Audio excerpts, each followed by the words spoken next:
Assalamualaikum warahmatullahi wabarakatuh.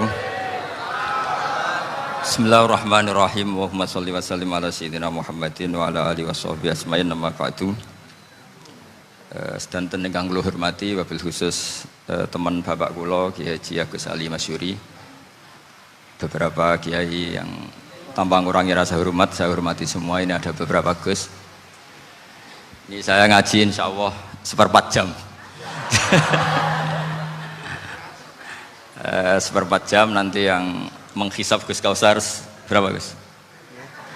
10 menit. 10 menit. Begini, sebetulnya saya membela semua umat Islam itu ahlul jannah. Karena saya ini ibarat marketing. Kalau orang Kristiani itu kan setiap orang mati sudah tenang bersama Bapak di surga. Jadi kampanye itu menarik sekali.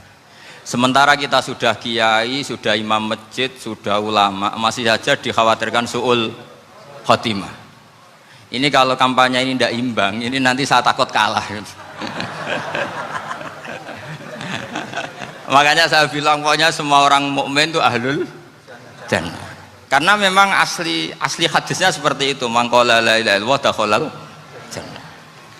Bahwa kemudian ada beberapa kiai yang mungkin wataknya itu pesimis, kemudian bikin sekian aturan-aturan yang sebetulnya itu cerminan dari pesimisnya, terus akan-akan masuk surga itu susahnya bukan main.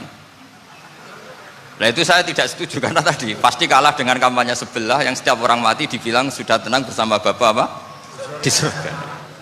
Jadi ini penting. Terus kedua saya bilang agama ini sudah begitu baik, masa kunci surga sudah dibocorkan, miftahul jannah la ilaha illallah. Masa sudah pegang kuncinya nggak jadi masuk surga, itu kan aneh. Ya sudah masuk saja, tapi tidak usah minta bantuan saya, masuk aja, kan sudah pegang kuncinya.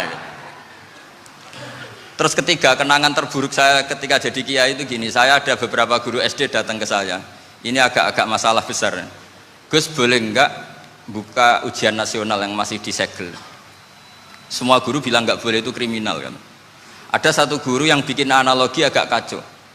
Boleh saja. Wong ujian di kuburan saja dibocorkan para kiai nggak apa-apa. Itu.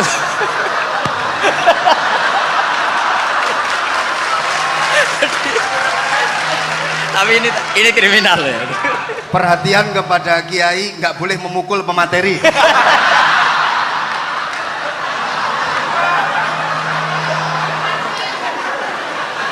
Jadi tentu itu analogi yang salah kan. Marrobuka kan, Tuhan kamu siapa, Nabi kamu. Tuhan kamu siapa, Nabi kamu siapa, imam kamu siapa. Ini kan sudah dibocorkan oleh para kiai. Artinya apa? Nak raiso jawab kebablasan gitu. Terus guru ini berpikir kalau ujian akhirat sekrusial itu saja bisa dibocorkan, kenapa ujian nasional tidak boleh? Tentu ini kias yang salah, saya tidak ngajari seperti itu. Tapi saya ngajari ke kalian betapa mudahnya masuk surga. Kunci jawaban sudah dikasih, kunci pintu masuk sudah dikasih. Kok sampai tidak masuk, ini kebablasan. Paling salah gurunya. Jadi ini kenapa saya sering cerita orang mukmin semuanya itu min ahlil jannah, itu saya jamin. Sama tidak usah takut su'ul khotimah, tidak usah takut berlebihan seperti itu. Karena setahu saya, setidaknya saya mewakili ulama zaman ini, rata-rata guru kita ini bermadzhab Syadzili dalam berkeyakinan berpikir tentang Allah. Di antara ini yang mulai saya ngomong serius, supaya tadi kan guyonannya sudah diambil Gus Reza sama Gus Kausar. Saya tahu kenapa mereka guyon, kalau ngomong serius takut kalah sama saya.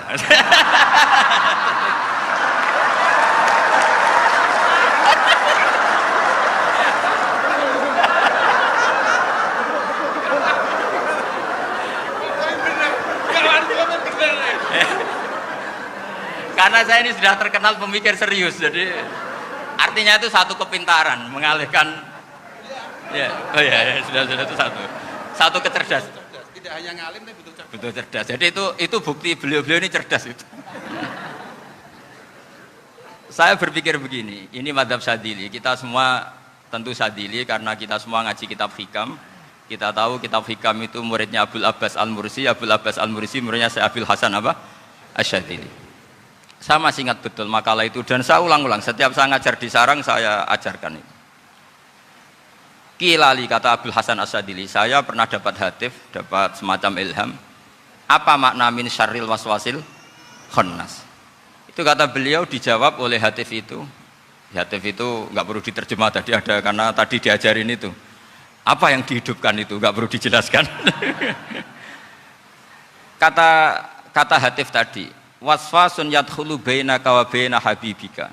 Yunsika altofahu alhasanah wa yudzakiruka af'alaka asai'ah wa yukassiru indaka dzatas shimal wa yuqallilu indaka dzatal yamin liya'dila bika an husni dzanni billah ila su'i dzanni billah. Jadi yang dikatakan waswas adalah kamu digiring untuk hanya ingat sisi-sisi kamu yang negatif, dilupakan bahwa Anda punya sisi-sisi yang positif. Misalnya seperti ini, mungkin secara fikih tadi banser-banser tegas, wah ini masalah lelaki perempuan dipisahkan gini-gini. Tapi kenapa Gus Ali bilang ya sudah gini gak apa-apa. Sebetulnya ada rukhsah itu karena ini di depan umum. Yang paling pantangan Nabi itu la yakhluwanna rajulun bimra'atin. Ini ada yang menjaminnya gitu. Malah khawatir saya di sini dipisah tapi setelah berduaan nggak bisa. Jadi toleransinya karena ini di depan umum itu masih ada toleransinya. La yakhluwanna rajulun bimra'atin. Begitu juga ketika kita dosa, misalnya kita dosa. Orang Islam setiap dosa itu pasti ingat salahnya, kemudian istighfar. Dan ketika satu kebaikan dibandingkan keburukan, itu kata semua ulama, karena sayyi'ah itu bernilai 1, kebaikan bernilai apa? 10. Itu masih surplus berapa? 9. Jadi itu cara berpikir Abdul Hasan As-Sadili. Kenapa kamu harus berpikir positif tentang Tuhan? Sekali berpikir tentang negatif, itu bahaya betul. Misalnya begini, kamu berpikir tak rewangi, jadi kiai, sujud, rukuk, ternyata aku tetap lebu neraka, gunanya apa? Itu menurut saya kan nggak punya akal. Sujud itu satu kelaziman menghamba kepada Allah. Normalnya seorang hamba itu ya sujud. Kemudian gara-gara kamu ingin masuk surga, terus logika kamu dibalik, gunanya apa saya sujud? Ternyata saya masuk neraka. Itu pertanyaan yang benar-benar bodoh dan itu menjadikan Allah benci. Logikanya dibalik begini. Ini saya ngomong serius karena ini bentuk kemenangan saya ini bentuk kemenangan saya. Saya berkali-kali ngomong di kota pelajar di Jogja karena banyak pengujinya juga. Bukan sekedar pendamping tapi penguji. Banyak yang profesor, bukan sekedar dokter, banyak yang profesor. Jadi biar ini dok. Begini, saya pernah ditanya sama seorang dosen, Gus, saya ini ngaji hadis banyak, tapi ada yang saya tidak paham, yaitu mangkola la ilaha illallah dakhalal jannah, ada kalimat wa in zana wa in saroko. Meskipun pernah zina, pernah maling. Ini kan seakan-akan mentoleransi perzinaan dan pemalingan. Terus saya bilang, oh makna hadis itu seperti ini. Jadi kebenaran absolut, kebenaran yang mutlak itu tidak akan terganggu oleh status perilaku seseorang. Saya berkali-kali memberi contoh. Orang yang ditangkap KPK akan bilang 1 tambah 1 2. KPK-nya juga bilang 2. Rivalitas dalam politik, Pak Prabowo ya bilang 2, Pak Jokowi juga bilang 2. Orang yang zaniyah, yang lonte pun akan bilang 2. Muftinya juga bilang 2. Ketua MUI-nya juga bilang 2. Artinya gini, kebenaran yang absolut adalah kebenaran yang siapapun akan meyakini seperti itu. Seperti 1 ditambah 1, 2. Kamu punya musuh bilang 2. Kalau ibu-ibu ini punya maru ya marunya bilang 2 tadi tambah mama. Enggak tahu saya terjemahnya apa tadi. Nah, kebenaran yang absolut itu kebenaran yang siapapun pasti mengakui. Dan uniknya begini, saya kalau saya pernah ngaji acara himmah, acara pondok sarang di Demak. Kalau kamu bilang 1 ditambah 1 menjadi 2, untuk mengatakan 2 itu kamu butuh hadiah enggak? Mereka semua jawab enggak. Kita semua enjoy saja mengatakan tembok itu putih. Kenapa? Karena memang putih. Kita mengatakan 1 tambah 1 2 karena memang kita tanpa presentasi dapat hadiah, dapat penghormatan. Kenapa untuk mengatakan Allah itu Tuhan kita butuh surga? Memangnya kalau tidak ada surga Allah tidak jadi Tuhan? Ini problem orang soleh-soleh yang terlalu pesimis. Makanya nanti orang-orang soleh itu masuk surganya berat. Tapi kalau orang alim lebih gampang kira-kira seperti itu. Iya, karena kan imannya lebih bagus. Dalam hadis qudsi Allah ini yang dibuli orang-orang soleh. Laulam akhluk jannatan wala naron alam akun ahlan an uto'ah, dalam hadis qudsi itu. Kalau saja saya tidak menciptakan surga dan neraka, apa saya tidak jadi Tuhan yang perlu ditaati? Apa kalau kamu tidak saya kasih uang 1 juta terus bilang 1 tambah 1 11? Enggak kan? Tetap bilang berapa? 2. Kalau kebenaran absolut yang 1 tambah 1 kamu bilang 2 meskipun tanpa mendapat hadiah. Kenapa untuk bilang Allah Tuhan kamu butuh hadiah surga? Itu kan serah ikhlas belas. Makanya saya terus mengajarkan ikhlas. Ikhlas itu bisa dilatih dengan akal, dengan pikiran, bil ilmi lah. Harus dilatih. Nah di sini ini momen atau makna yang mestinya harus difahami wa inzana bahwa kalimat ini sah meskipun dilafatkan seorang yang pernah zina. Sama seperti 1 tambah 1 2 sah, diucapkan siapa saja sah. Dan siapapun akan mengucapkan itu secara ikhlas. Ini penting saya utarakan. Sehingga setelah ada firqah-firqah takfiri yang mengatakan orang megang keris itu syirik, ke kuburan syirik, ini syirik. Itu salah besar. Salahnya adalah tadi kalimat-kalimat atau kebenaran-kebenaran absolut ini sudah jadi sibghatullah man ahsanu minallahi sibghah. Kalimat ini begitu absolut di hatinya orang mukmin. Sehingga ketika terganggu oleh hal-hal yang adat istiadat kayak pegang keris, kayak apa, ini tidak mengganggu. Tetap kualitas iman ini di atas keyakinan adat membawa apa keris. Kalau orang membawa keris menjadi syirik karena percaya sama makhluk. Orang misalnya kejawen kalau nggak bawa keris nggak nyaman. Orang kota itu kalau nggak bawa ATM juga nggak nyaman. Itu tidak dihukumi syirik. Kamu pergi lupa bawa HP nyaman enggak? Enggak, kenapa tidak dihukumi syirik?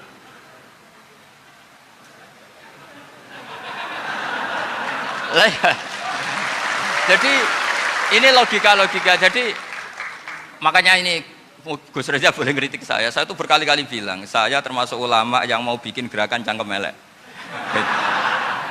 Karena nanti kalau saya nisbatkan ke Rasulullah itu tidak pantas karena Nabi ahsanan nasi khalqau wa khuluqa. Tapi saya siap jadi bempernya Rasulullah Shallallahu Alaihi Wasallam. Pernah ada diskusi di Jakarta, ini kisah nyata. Apa dalilnya setelah sholat salaman? Mana hadisnya? Itu dijawab hadisnya tentu kita kesulitan. Kalaupun ada hadisnya dhaif semua yang masalah musafahat. Akhirnya mau tidak mau dijawab pakai cangkem elek. Boleh enggak kamu setelah salam nyalain HP yang off? Boleh. Boleh enggak ke kamar mandi? Boleh. Oh berarti kencing boleh, nyalain HP boleh, yang enggak boleh itu ingat Allah. Karena mereka mengkritik wiridan, ngeritik salam. Akhirnya mikir deh. Ada enggak hadisnya orang setelah sholat nyalain HP? Enggak ada kan? Tapi mereka nyalain HP enggak hambatan, tapi untuk salaman masalahkan. Ke kamar mandi boleh, tapi untuk wiridan enggak boleh. Akhirnya mereka sadar, oh iya. Lama-lama dibisi gini yang kelompok itu. Kamu itu korban aliran supaya kamu enggak ingat Allah, ingatnya HP-nya. Sehingga orang wiridan kamu kritik, orang nyalain HP enggak kamu kritik. Itu kelompok itu adalah kelompok orang-orang yang supaya orang Islam itu lupa Tuhannya. Itu gerakan cangkem elek tapi jadikan orang sadar. Jadi ini penting. Jadi kalau kamu tidak bisa bela agama dengan jalan yang lurus karena tidak bakat gitu, nggak apa-apa pakai cangkem elek tadi karena nggak mungkin gerakan ini dinisbatkan kepada Rasulullah Shallallahu Alaihi Wasallam. Kalau soal sanad saya punya sekian sanad tentang itu, tapi tidak usah kamu ikuti. Ada orang tanya, ya Pak Kiai kalau setan dibakar di neraka panasan enggak? Ya panasan. Lo kan setan dari api, ngapain harus panasan? Kan materinya sama. Terus Kak Kiai tadi gak kesulitan, dia ngambil pasir, disawero di wajahnya. Wah sakit Kiai, kamu kan dari tanah, kena tanah kok. Jadi itu ada sekian, artinya gini ya, kalau kesulitan jawab pakai baik-baik ya sudah pakai cangkem elek itu aja kan. Tapi tentu kan gerakan ini tidak mungkin dinisbatkan kepada para nabi. Tapi saya pastikan meskipun nggak bisa dinisbatkan kepada para nabi dari segi cangkem elek tadi, tapi secara semangat itu sama. Saya punya sekian contoh. Benar Gus Riza tadi gojok saya sengawur-ngawurnya itu masih punya sanad. Itu pas saya ngawur pun masih punya apa? Sanad. Nabi Ibrahim itu ketika faja'alahum juzatan illa kabirallahum itu si berhala paling besar dikasih kapak. Ketika mereka geger, ini siapa yang berhala kecil? Kata mereka, sami'na fata yadhkuruhum yuqalu lahu Ibrahim. Ya kira-kira Ibrahim lagi. Terus setelah Ibrahim didatangkan, siapa yang melakukan ini semua? Ini jawaban Nabi Ibrahim, bal fa'alahu kabiruhum hadza. Ya tanya yang bawa pedal, saya kan tidak bawa kan. Terus kata orang-orang, otak kamu itu di mana? Masa berhala disuruh nanya, kan nggak bisa ngomong. Ibrahim kembalikan, uffil lakum walima ta'buduna min dunillah. Lalu otak kamu di mana? Sudah tahu nggak bisa ngomong kok disembah gitu. Itu ada kata uffin loh. Uffin itu kalau diterjemah kira-kira ya agak-agak jancuk gitu. Kira-kira ya kira-kira seperti itu. Jadi sekarang dalilnya jancuk apa Gus? Bahkan juga biasa kalau misalnya saya bilang udah dulu. Gimana? Jancuk itu dari daksu, dak tinggalkanlah suan perkara sing elek. Krono ilate wong Surabaya kakean rawon, akhirnya ngomongnya jancuk.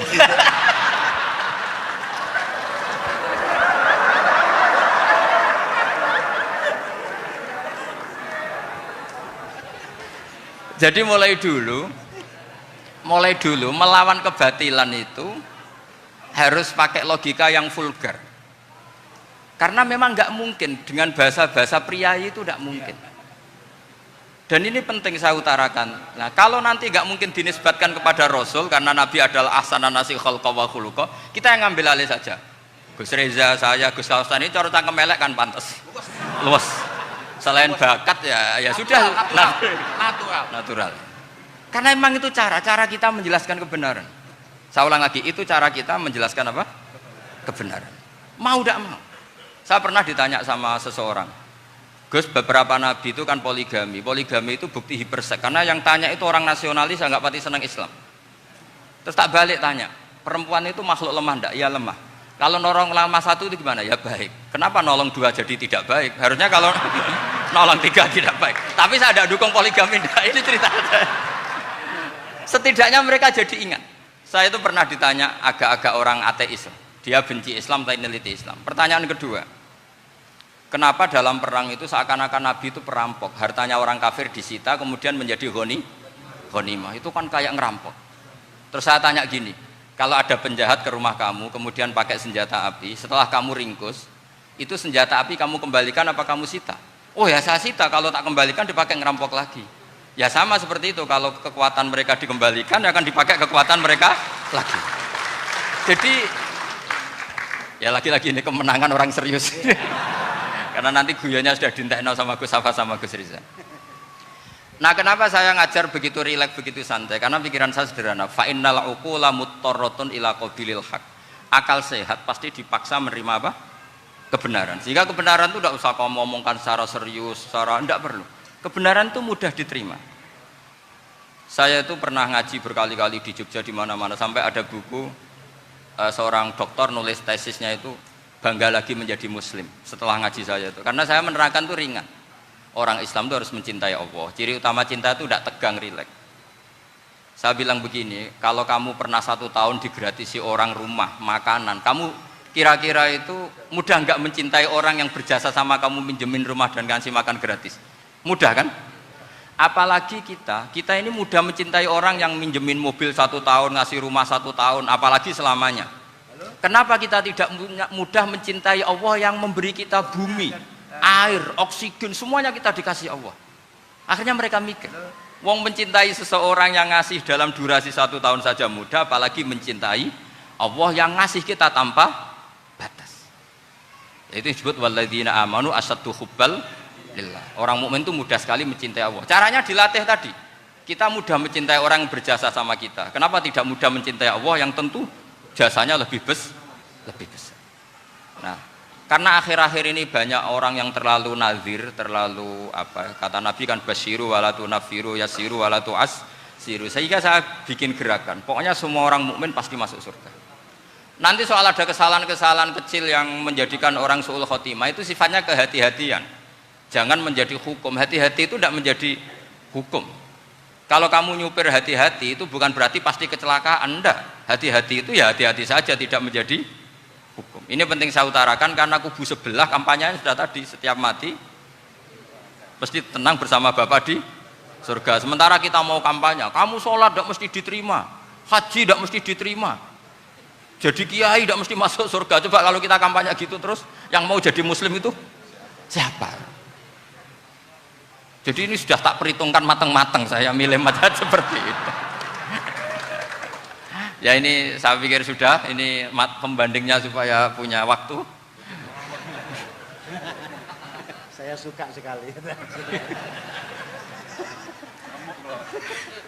Nah ini yang sesi terakhir ya, sesi terakhir. Saya akan cerita fikih karena Nyun memang sewu Gus, ada iklan sebentar dari ibu-ibu, pentolan mic kurang dekat ke mulutnya Gus Baha.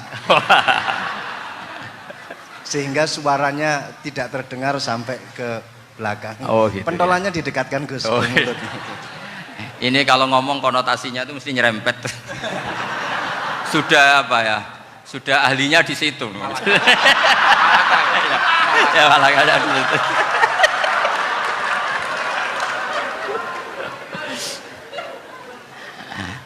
Dalam sesi terakhir saya cerita pentingnya pembanding. Imam Rafi'i itu yang ngarang kitab Muharrar. Kitab Muharrar ini adalah ringkasan dari kitab Al-Wasit. Al-Wasit itu karangannya Imam Ghazali. Al-Wasit sendiri ini khas ngaji NU, karena NU maknanya Nahdlatul Ulama, gerakan para ulama. Jadi kalau nggak ngerti alim-alim seperti itu ya ada NU. Sebenarnya sampai itu pasnya Nahdlatul Ummah, gerakan umat. Tapi kan sudah jadi partai politik Nahdlatul Ummah. Karena yang katakan NU itu Nahdlatul Ulama, gerakannya para ulama. Imam Rafi'i itu berpendapat sujud itu cukup pakai batuk, pakai jidat. Itu dalam kitab Muharrar. Wal asoh anna sujud yasihu mau cukup biwat iljabah. Ketika Imam Nawawi mentasih kitab Muharrar namanya Minhajut Thalibin, itu mengkritik Imam Rafi'i. Kata beliau sujud itu untuk sah harus melibatkan 7 anggota, karena berdasar hadis umirtu an asjuda ala sabati a'zumin, yaitu al jabhah wal yaden warubaten wal kodamen, yaitu jabhah 2 tangan, 2 lutut dan 2 kodamen. Akhirnya saya ngecek di kitab asli, Imam Rafi'i termasuk Ashabut Tarjih dan Imam Nawawi. 2 orang ini khilaf. Kan nggak mungkin kita sebagai musokhehnya, karena yang khilaf ini 2 ulama besar, satu Imam Rafi'i, satu Imam siapa? Nawawi. Kita tidak bisa hanya ngikuti Fathul Mu'in yang mengatakan idaktalafan Nawawi war Rafi'u kudiman Nawawi, tidak bisa, karena Imam Nawawi ini sering nginduk sama kitabnya Imam Rafi'i karena senior Imam Rafi'i. Setelah saya cek di kitab kitab asli Mamba ya, satu sumbernya semua mazhab apa? Syafi'i. Ternyata Imam Syafi'i nak ngedikan hanya begini. Wa uhibbu, saya suka setiap orang Islam sujud itu melibatkan 7 anggota karena itu aman, pasti sah. Tapi wayah tamilu, kata beliau, tapi mungkin saja sujud hanya watul jabah itu sah. Kenapa? Kata Imam Syafi'i, liqaulihi sallallahu alaihi wasallam atau li du'aihi apa sallallahu alaihi wasallam fi sujud sajadalaka wajhi wa sam'i wa basori. Nabi ketika sujud itu hanya berdoa, ya Allah sujud kepada engkau wajhi wa sam'i wa basori. Nabi tidak menyebut wayadi warubati wa qadami. Sehingga saya berkali-kali bener kata Gus, saya ini pembela umat sing sujudnya 7 anggota ya tak lem, pantes dadi Rais Suriah. Itu. Yang sujudnya batuk tok ya tetap sah ngikuti mazhabnya Imam Rafi'i. Meskipun itu tidak saya anjurkan. Tentu tidak saya anjurkan. Alasannya Imam Syafi'i tadi, Rasulullah pernah berdoa dengan kata-kata sajadalaka wajhi, bukan diteruskan wayadi warubati wakoda. Sehingga fal khilaf huna bakin ala khiddati kalau dalam bahasa fikih. Khilaf biar tetap sesuai aturan khilaf masing-masing. Enggak perlu kamu menggugurkan pendapat Rafi'i yang mengesahkan sujud hanya pakai jabah. Ini penting karena tadi seperti saya katakan, yang sujud anggota itu ya masuk swarga mergo pintere, sing nganggo bathuk tok yang mlebu swarga mergo gobloke tadi, karena aksaru ahlil jannah al-bulhu. Nah ini madhab saya, jadi saya itu ingin umat Islam itu baik-baik saja. Ya, karena tidak mungkin lah kita tidak bela Islam di zaman akhir, tidak mungkin, karena di kubu sebelah kampanyenya sudah seperti itu. Kalau kita ngomong ikhtiyat, kiai ra mesti mlebu swarga, sing salat ngethuk ra mesti husnul khotimah, wah akan jadi repot. Saya ini pengagum teori ikhlas, dilatih bil ilmi, saya ulang lagi, dilatih bil ilmi. Saya ini malunya tadi saya mengatakan 1 tambah 1 2, itu meskipun tidak ada yang memberi hadiah tetap saya katakan 2. Saya mengatakan air itu dingin, tidak ada yang ngasih hadiah, saya akan bilang kalau air itu dingin, kalau api itu panas. Untuk hakikat-hakikat seperti itu saja saya jujur tanpa ingin imbalan. Tapi ketika hakikat mengenai Allah kok saya minta imbalan surga dan neraka, ini apa-apaan? Kira-kira gitulah, Rois Suriah macam apa gitu.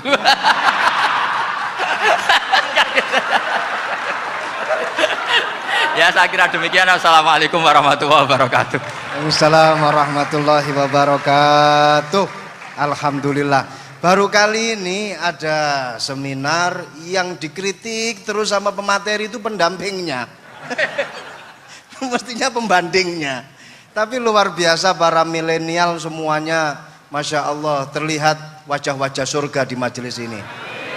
Walaupun toh yang hadir tidak semuanya milenial, ada pos milenial juga di sini.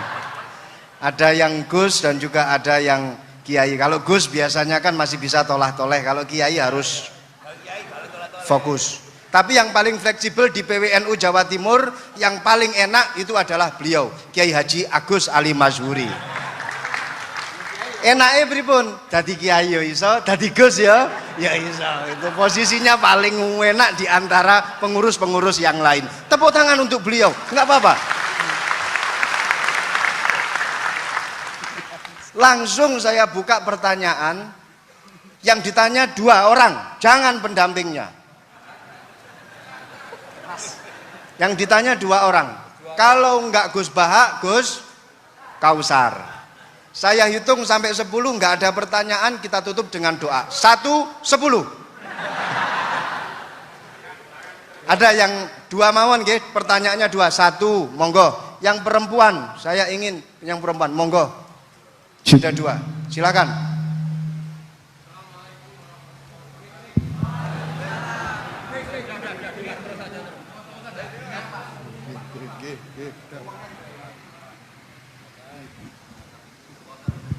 Bismillahirrahmanirrahim.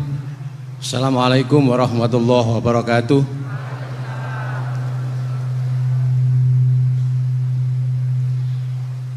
Yang saya ingin tanyakan kepada Gus Baha, saya itu sering ngaji lewat YouTube panjenengan Gus.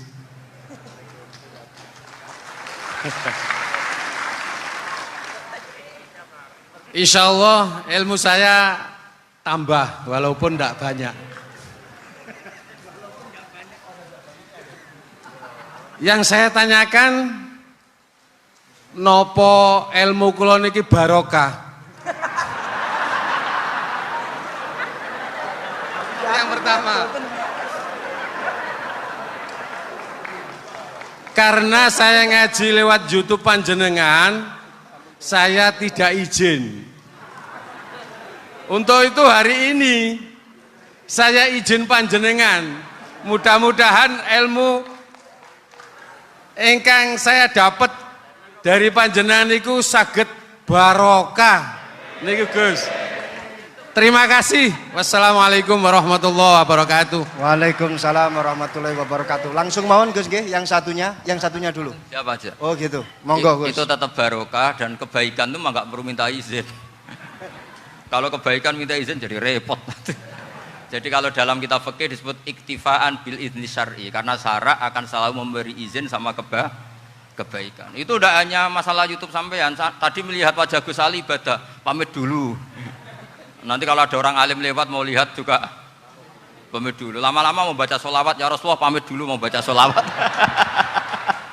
Jadi semua kebaikan itu cukup iktifaan bil idzni syar'i. Ya jelas ini ya. Oke, terima kasih. Jangan lupa pulsane tuku dhewe lek ndelok YouTube. Wifi-nya juga jangan nyolong. Harus passwordnya izin kepada yang punya wifi. Baru nanti 100% barokah. Mbak yang belakang bisa berdiri. Yang mau tanya tadi. Ya, silakan. Bismillahirrahmanirrahim. Assalamualaikum warahmatullahi wabarakatuh. Mohon izin Yai Gus, saya di sini mau tanya, selain sebagai pelajar santri, saya juga sebagai seorang mahasiswi di salah satu universitas di Surabaya. Yang saya tanyakan sebagai pemuda milenial, kita semua tahu bagaimana keadaan demokrasi negara Indonesia saat ini. Yang saya tanyakan, bentuk dari hubbul waton minal iman. Hubbul waton di sini, bolehkah saya sebagai seorang mahasiswi menyuarakan pendapat saya, berjuang bentuk ijtihad demi keadilan berupa demonstrasi?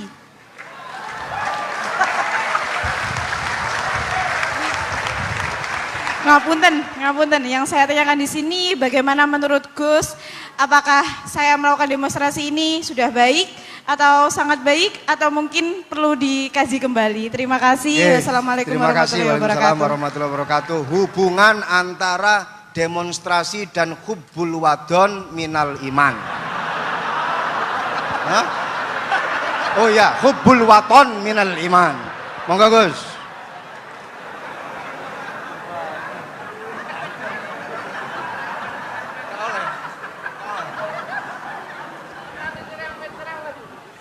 Ini benar-benar ahli loh aku. Begini kan, demonstrasi itu kan makna pokoknya itu kan apa? Memperlihatkan. Makanya demonstrasi kekuatan maknanya ya show ya, memperlihatkan satu apa? Kekuatan. Sehingga kalau dalam Islam itu ya fleksibel, asal itu tidak merugikan orang lain, tidak anarkis, tidak mandorot bagi kelompok lain tentu boleh.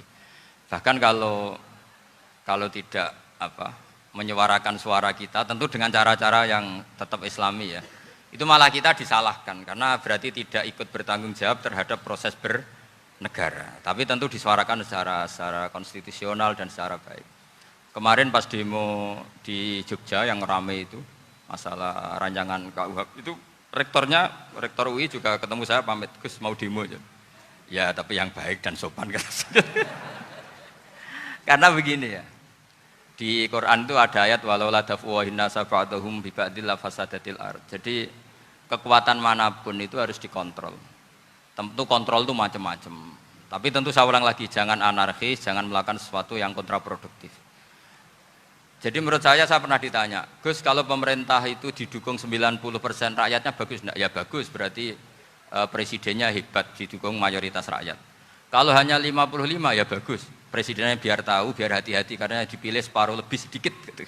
Lah kok bagus semua? Ya emang harapan kita sama Allah semuanya baik semua kata saya gitu. Jadi susahnya apa sih kita melihat sesuatu itu, asal agama ini kan gampang, asal tidak maksiat itu baik. Asal tidak maksiat itu baik. Ma khuyyira Rasulullah baina amrayni lakhtara aisarahuma ma lam yakun isman. Jadi demo itu bukan, nah kalau demo yang diharamkan sebagian fatwanya ulama tentu yang maknanya yang anarkis. Kalau yang dihalalkan tentu maknanya yang tertib. Itu biasa dalam hukum fikih. Rasulullah ngendikan A, mahmalnya seperti ini. Rasulullah ngendikan B, mahmalnya seperti ini. Karena kadang ngendikanin Nabi cara zahir itu berlawanan. Misalnya Nabi ditanya, amal paling baik apa ya Rasulullah? Nyaur utang gitu. Karena biasa yang ngemplang mungkin yang tanya itu tukang. Tapi kadang Nabi jawab birrul walidain. Kadang jawab as-sholat li awwali waktiha. Karena penanyanya ini beda. Cinta pun nggak tahu sholat. Gimana? Cinta pun nggak tahu sholat. Ya, cinta kok orang tahu sholat kata beliau. Kan gitu. Jadi ini penting saya utarakan karena zaman Nabi itu ya biasa Nabi misalnya ngendikan sesuatu itu. Terus ada juga sahabat yang memperlihatkan pendapatnya. Tapi tidak niat bantah. Masyhur itu dalam tarikh. Saya beri contoh yang masyhur itu. Nabi pernah sholat duhur itu 2 rakaat. Sebagian riwayat mengatakan asar, tapi yang lebih kuat itu duhur. Setelah 2 rakaat Nabi sholat, itu akabirus sahabat papan atas itu sudah ada yang ngendikan karena mereka sopan semua, tahu etikal. Setelah Nabi pulang sudah dekat pintu, ada sahabat yang berdiri. Ya Rasulullah, aku siroti sholatu amnasita. Ini sholat model kosor, apa engkau lupa? Tapi sahabat yang nggak tanya, ini niatnya malah lebih agak-agak buruk. Baguslah kalau sholat terbaru 2, berarti besok ya 2. Karena pakai teori nasah mansuh, berarti hukum itu pakai yang terbaru. Jadi gayanya tidak tanya, tapi lebih sama mungkin yang setuju undang-undang tadi ya tentang rumah tangga, kalau istri nggak mau dikumpuli tetap dipaksa, nanti suaminya bisa dilaporkan ke pengadilan gitu. Saya pasti mikir saya bukan masalah pengadilannya, pasti istrinya cantik. Kalau jelek kan nggak mungkin dipaksa. Ini ketularan. Jadi saya cara berpikir tuh, jadi tak pikir lucunya saja, bukan pikir serius. Ketularan ya, sudah ketularan ini. Karena keburukan itu mudah nular. Akhirnya Nabi kembali lagi, enggak, kullu dzalika lam yakun, semua itu enggak terjadi. Tapi Nabi sebagai orang yang sangat, ya sebenarnya enggak boleh dibahasakan sangat demokratis, sangat bijak. Nabi kembali lagi ke mimbar terus tanya, ahakun maqalahu Dzulyaten, apa betul yang dikatakan Dzulyaten tadi? Kata sahabat semua, betul ya Rasulullah, tadi engkau sholat hanya 2 rakaat. Nabi kemudian takbir lagi, meneruskan 2 rakaat terus salam. Artinya kalau demonstrasi itu dengan makna mengutarakan pendapat dengan cara yang dijamin konstitusi, ya itu kan normal-normal saja, nggak ada masalah. Saya pernah derekno bapak, itu ada pertanyaan yang benar-benar mengusik saya. Ada orang miskin datang ke bapak, Pak Yai, jadi wong melarat itu ra enak. Sajane ya wis suwe dadi wong melarat ra enak. Itu pas Ramadan. Kenapa kata bapak? Bapak saya itu teman akrabnya Gus Ali, itu senengannya ya guyon, mau meninggal aja masih guyon. Bapak itu guyon terus. Kenapa aja? Sudah puasa nggak makan, buruh orang, macul itu kan berat. Mau istirahat nggak boleh karena buruh orang. Enak jadi wong sugih puasa diam di rumah gini-gini terus. Terus kata bapak saya gini, enak wong melarat. Jadi wong sugih nak poso berat. Kok sakit ya? Esok mangan pecel, awan rawon, engkok sore sidik sate. Jadi yang harus ditinggalkan itu banyak. Nak sampean kan biasa meninggalkan itu semua. Semenjak itu dia, oh iya, nak ngono podo-podo abot. Jadi hasutnya pada orang kaya terus nggak ada. Nah ini pentingnya ilmu, jadi pentingnya pendamping tadi itu. Setelah diberi jelasan, oh maturun ternyata podo-podo abot gitu. Dia nggak tahu susahnya jadi orang kaya. Ya sama seperti tadi, Yai saya puasa, kerja gini-gini, bojo sitok elek, terus jadi yang bojone 4 cantik semua abot aku.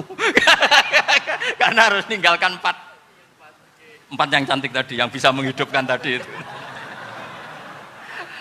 Itu kan juga demonstrasi, artinya mengutarakan apa yang, jadi itu saya pikir seperti itu. Ya ini, pokoknya gitu aja ya. Assalamualaikum warahmatullahi wabarakatuh.